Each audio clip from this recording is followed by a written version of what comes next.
तर माझ्यावरील आरोप खोटे, एसआयटीचा अहवाल आल्यानंतर बोलणार असल्याचं चंपत राय यांनी म्हटलं. राम मंदिर दान चोरी प्रकरणासंदर्भात चंपत राय यांनी हे स्पष्टीकरण दिले. चिठ्ठी लिहित चंपत राय यांनी हे स्पष्टीकरण दिलेलं आहे.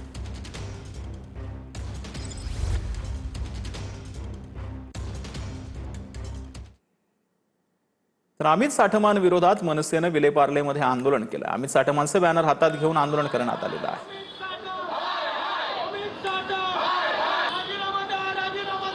अमित साठमान विरोधामध्ये मनसेनं विलेपार्लेमध्ये आंदोलन केलेलं आहे. भाजप उत्तर द्या, कारवाई कधी करणार? अमित साठमानचा राजीनामा जो आहे तो यावेळेला मनसेनं मागितलेला आहे. मृत्यू प्रकरणावरून विधान भवन परिसरामध्ये अमित साठम यांनी हसल्याची आक्षेप जो आहे तो यावेळेला घेण्यात आलेला होता आणि मनसेकडून देखील याच्यावर टीका करण्यात आली होती. त्यानंतर आता हे आंदोलन करण्यात आले.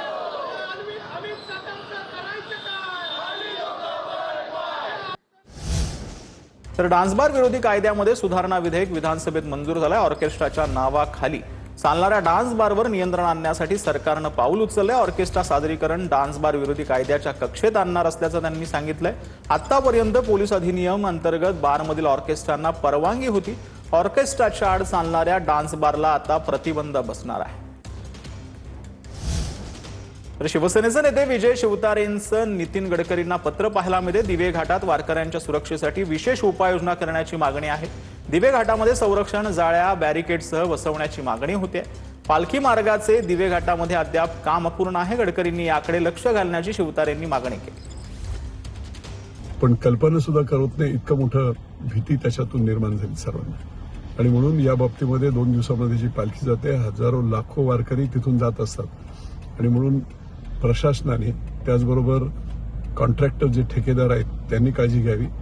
काम पूर्णतः पालखी पूर्ण जाईपर्यंत बंद ठेवावं.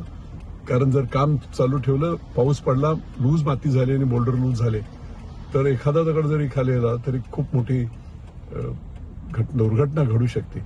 आणि या बाबतीत ताबडतोब काळजी घ्यावी. संबंधितांना कडक निर्देश द्यावेत. यासाठी आदरणीय गडकरी साहेबांना मी पत्र दिलेलं आहे.